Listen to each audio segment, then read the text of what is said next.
Broadcasting the information the mainstream media won't touch. This is The Richie Allen Show in association with DavidIcke.com. Well, our first guest needs no introduction to you whatsoever. She's an amazing journalist, a brash New Yorker, New York. But she's a lot more than brash. Finger on the pulse of what's going on in the world today. Check out Meria.net. Her podcast, her show, it's the oldest and the longest running podcast on the web. It's one of a few that I absolutely make sure that I hear on a regular basis. I really do. Let's welcome back to the show, all the way from Arizona, the lovely Meria Heller. Welcome back, Meria. How are you? I'm doing great, Richie. Nice to see you're feeling better. I know you had a little sore throat. I did. You know, I went on a bit of a protest and a kind of a wake up gig last Saturday, and I didn't say much because I don't get involved in the speaking. I have a platform, so I don't need to take anybody else's. But you know, when you end up in the pub inevitably afterwards, don't you? And a couple of drinks, and then the pub is very loud, so you're shouting and screaming and. Yeah, it knocked me for six and I wasn't feeling the May West, as they say in London. But thanks anyway for putting up with that, because you were due to come on Monday. But it's good to have you on now. What do you reckon to David Cameron mentioning David Icke today when he was questioned by the media? The media saying to Cameron, what about this dodgy dossier? Isn't it all Project Fear? Aren't you trying to scare people to stay in the European Union? And Cameron said, and I quote, and I'll be brief, let me just get it back up there.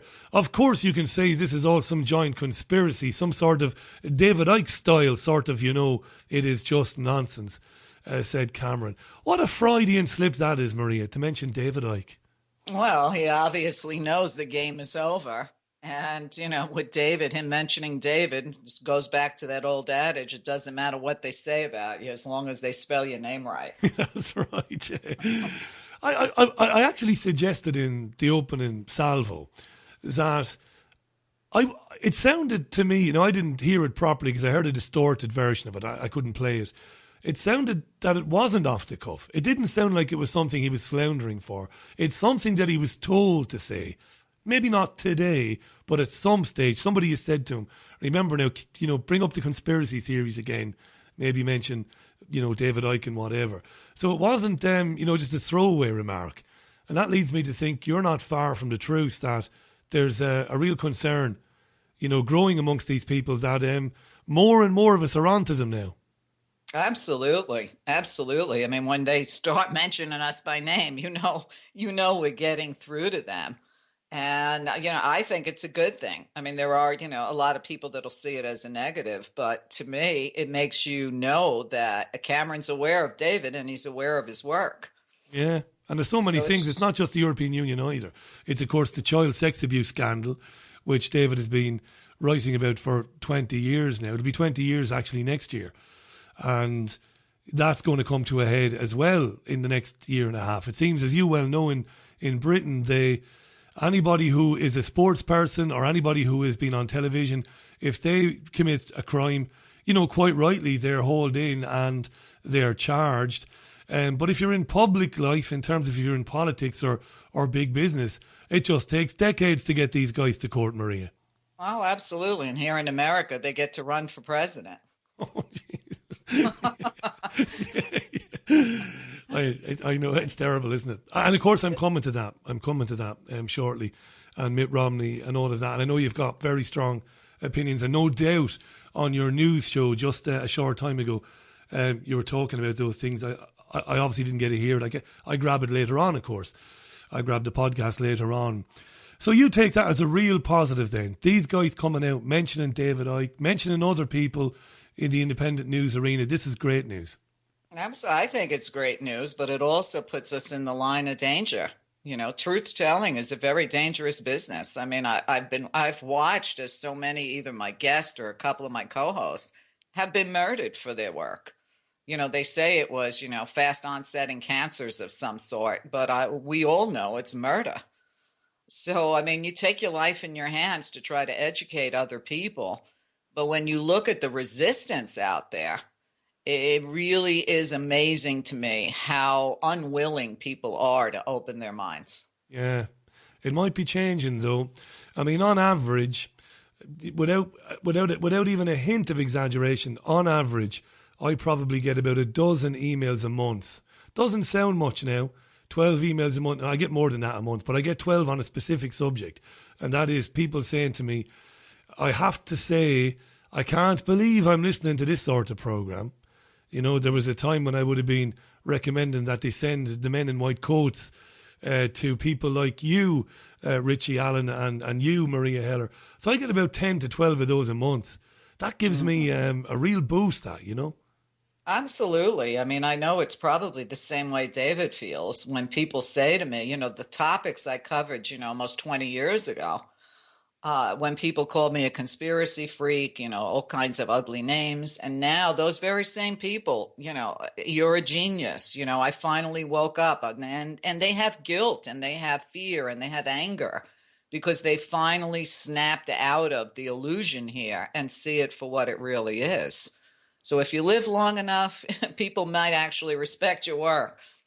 Absolutely right. Joanne Clayton says Cameron is scared of Icke and his truths. People are awakening. Joanne's in Spain. Alex Dow says, I love Meria. She's spoken for, Alex. I wonder what her advice would be to voters if it becomes a contest between Clinton and Trump. First of all, Ms. Heller, is it going to be a contest between Clinton and Trump? I don't think it's ever been a contest between Clinton and Trump. And even though even my own co-hosts have argued this with me, I honestly believe that Hillary is the next selection. I think they promised it to her when they gave it to Obama. Trump, I have believed from the beginning, is a stalking horse for Hillary Clinton. So, you know, Trump is destroying the GOP, and that's a wonderful thing to see. But, you know, if it does come down to Trump or Clinton, I got news for you. I think Trump would be the better candidate. And trust me, he would never get my vote, and he would never be on my show. Yeah, of course not. Yeah. We argue as well amongst ourselves here as to what, if anything, Trump knows about all this. Is Trump in on this? Is he aware of the fact that he's playing a part? Or has his ego been used against him? Is he unaware of it? Does he think he's in with a shout? Trump is the biggest buffoon I have ever seen in my life. Okay. There's no better description of the word buffoon than him. And people that grew up in New York, that lived in New York under the Trump eras of all his ripoffs and illegal doings, they all hate Trump. I mean, look at New Jersey. Okay. Now that Chris Christie has endorsed Trump, people in New Jersey who know what a dirtbag Christie is are asking for his resignation. So, you know, people in their own state know what they really are like. You know, the people that are following Trump actually are scarier to me than Trump himself, because I think Trump will say anything that he thinks will appeal to people, and I don't believe he means any of it. And, of course, the innocent victims in all of it are the population. It's always the way. And absolutely. In every election, we don't know who's going to be the winner, but we know who the losers are, and we're always the losers. And you can kind of understand, for those who are not awake to who the cabal really is and the central banking conspiracy and, you know, the real reasons for, you know, the real reasons why people are struggling so bad and suffering so bad, they don't know the real reasons. So you got to feel for them, Meria, because they see a guy like Trump, and God love them, they need anything to hang on to, don't they? They're desperate for anything they can hang their coat on and say, oh, well, this guy will stand up for me.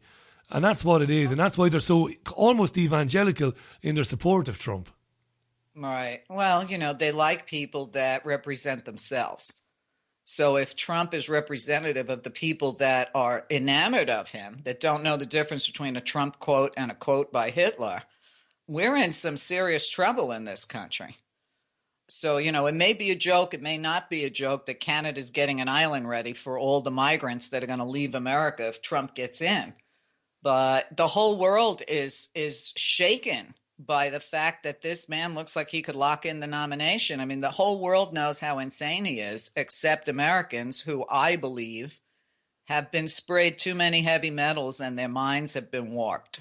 The minds are gone. The thing is, of course, if you're right, and I subscribe to your point of view that you brilliantly described him as a stalking horse, it won't matter, will it? And even if and this is the horrible reality too, even if he did secure the Republican nomination, I think he probably will, my personal view, and I've been saying that for a long time before he started winning all the primaries. Even if the population came out and said, right, we can't stand, I mean, Clinton is reviled, I think. I really do believe that. So even if, people came out and said, right, well, I just can't vote for her. I'm a Democrat, but I can't vote for her. Or I'm a Libertarian, but I can't vote for her. They'll just rig it anyway, won't they? They'll rig it, so it won't matter. Yeah. Listen, they're already throwing the vote at this low level of the election. There are already reports of votes being flipped from Trump to Rubio. Democrats being handed a Republican ticket to vote on, getting a receipt for their vote that voted incorrectly. I have never seen them steal an election this early in the election. So, to me, the only decent candidate who's far from perfect is Bernie Sanders. He's like our own version of Jeremy Corbyn. Yeah, except we would, obviously, and I know you would agree, we'd have grievous differences with him with respect to A, climate change, and B, this, I love the great state of Israel. These are two huge problems I'd have with him. Well, yeah, but they all do. They all have to kiss the ring of their masters. Yeah. Do you know what I mean? So you have to, as usual, go for the best of the worst. But, he seems to be much more popular, even though he's getting very little media coverage from the beginning, because they thought he was somebody they could ignore. But when you look at the millennials in this country backing Bernie Sanders, young people today aren't as stupid as the generations before them, and they see all the problems, and they're not happy. So if indeed our votes actually got counted, I think that you'd find everybody in the establishment's going to lose. Yeah. When Trump, I think in the 90s, he made a quote and said in the 90s, and people can Google it, I'm not making it up. He said, if I was ever going to run for president, I would run on the Republican ticket because those people are stupid enough to vote for me. Yeah. I've got to ask you this, and you'll know, I don't know. Trump apparently had a cousin called Thomas P. Trump, who apparently died in January, aged 88. And this guy was a chemist and a philanthropist. I didn't know this. This is funny, this. Apparently, he was quoted as saying, now, I don't know whether this is true or not, it could be complete nonsense. This must have been a quote he said or attributed to him last year. He said, I implore you all, please don't let that walking mucus bag become president. Our surname has been dragged through the mud enough by his slumlord father. But if Donald became the most powerful man in the world, I just know he'd F it up so badly that for the rest of recorded history, the Trump name will be synonymous with some Holocaust-level atrocity. I don't believe that. That sounds like some sort of hoax to me.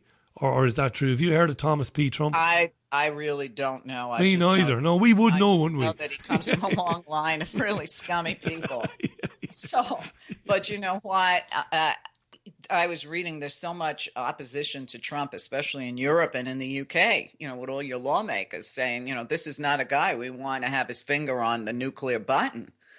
I had a story on my own news show this morning about the fear going across Europe, where before they thought it was funny because they thought he had no chance of getting the nomination, but now they're actually spooked by it. This man is crazy enough to blow up the world. I have no doubt in my mind. And yet the BBC today said that what encourages certain commentators in the mainstream media about Trump, this is according to the BBC, so you can take this with a massive pinch of salt, obviously, but they said that they'd be encouraged by his overtures to Putin. Trump has gone on the record as saying that, he doesn't mind Putin, and Trump has actually, to be fair to him, and I'm like you, I can't stand the sight of him or the sound of him, but he has, to his credit, we got to be a little bit objective here, he has gone and said that he'd prefer to leave certain Syria out to Russia and Syria. But whether he means that or not, I don't know, but he has said that. Mm-hmm. Well, he has said a lot of things that I have to agree with too. He's against vaccines. He's made the connection between vaccines and autism. He's blamed 9/11 and the war in Iraq and Afghanistan directly on George W. Bush, which takes a lot of guts. No one has done that in 15 years. And I don't know how much of that is true. He does say that, he'll tell us who did 9/11 if he gets elected. Yeah, that's right. Yeah, I mean, and what was wonderful about that was when he said that, there must have been panic going on behind the scenes, and the producers in the gallery were screaming at the presenters, "Don't ask him to tell you now! Don't ask him to tell you now!" Because of course, if it was Maria Heller interviewing him, first thing he'd say is, "Well, that's kind of serious information, Donald. Doesn't matter whether you're president or not. Tell us who did 9/11 then." It's exactly what you'd say to me. But on CNN, but you know what? They all say everything. But once they get in office, their handlers tell them what they can and cannot do. So it doesn't matter. They can go in with the best of intentions. I'm sure John Kennedy had the best of intentions. And, well, when he stepped out of line, we know what happened to him. So, there's always rumors going around online that, people are planning to assassinate, Trump or assassinate Bernie Sanders or whatever. But these people are just the suit that the real controllers choose to sit in office for the next 4 years. They always get their agenda.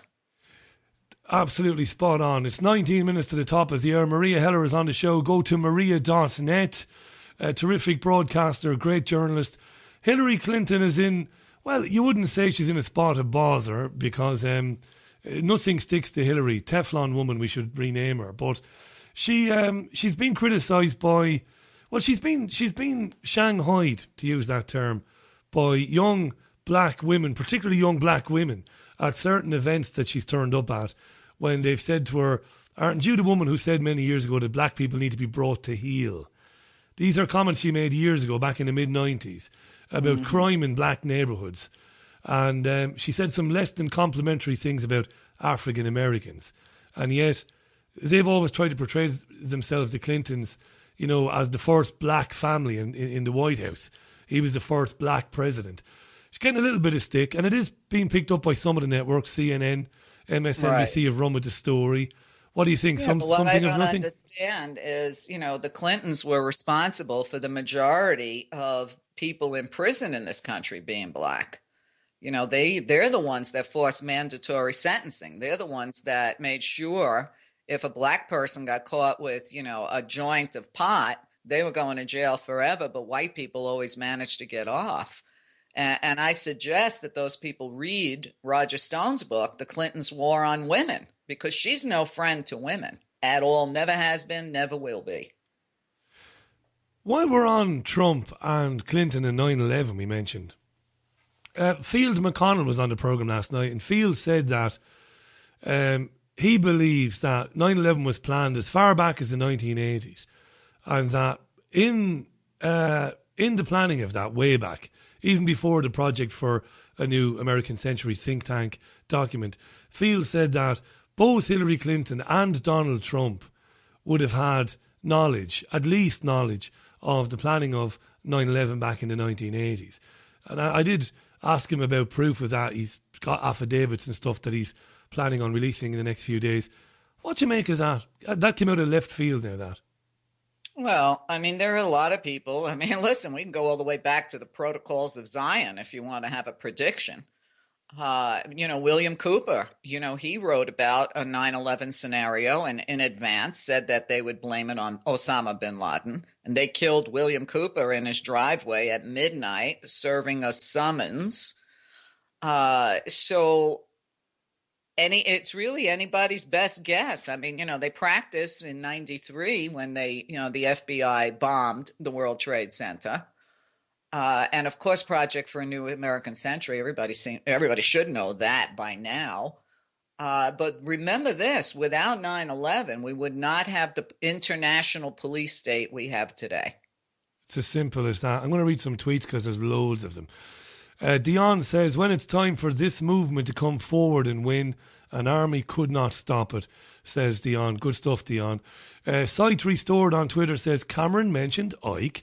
Well, that is a tell. No such thing as bad publicity. So that swipe will backfire.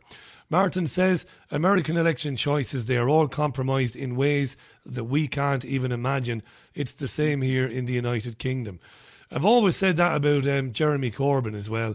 I like Jeremy and a lot of what he has to say. I think he's a decent man. He's very wrong when it comes to the European Union, and he's certainly very wrong on climate change.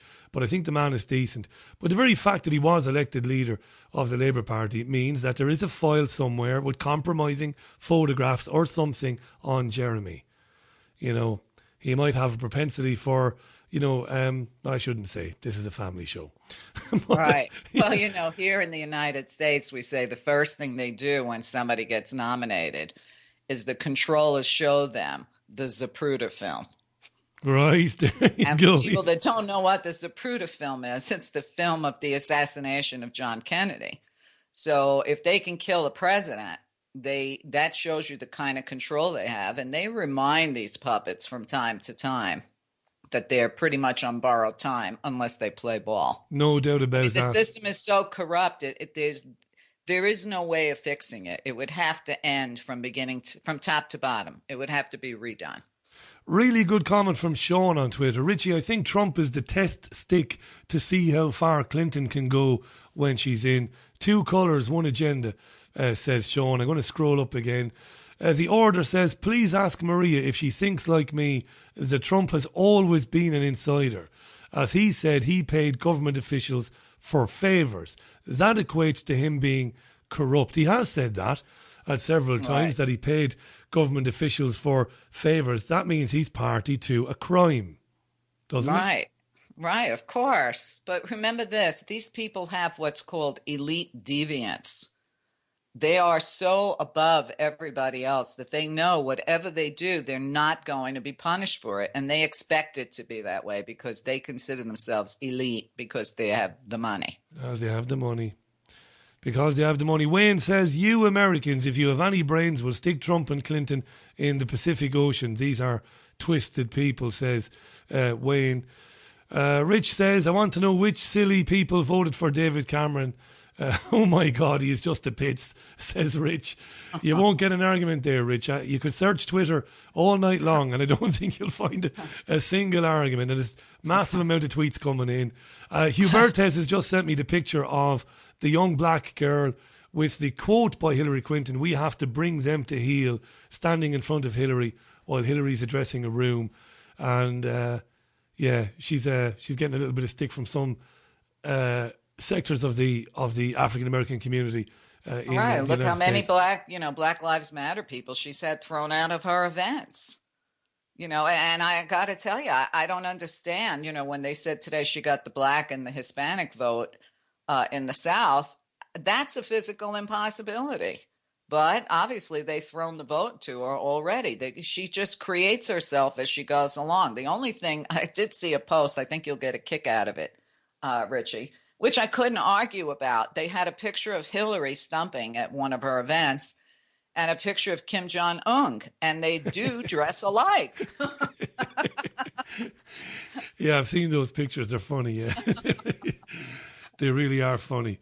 He came up on... I don't consider her a woman. I certainly don't even consider her a human being. Okay, I don't believe these people are even human because they have no sign of any human traits in them. Well, you can't forget the video of Clinton sitting down to do an interview, not realising maybe that the tape was already running before she went live, talking about Muammar Gaddafi and saying, well, we came, we saw, he died, and then giggling away as if it's funny.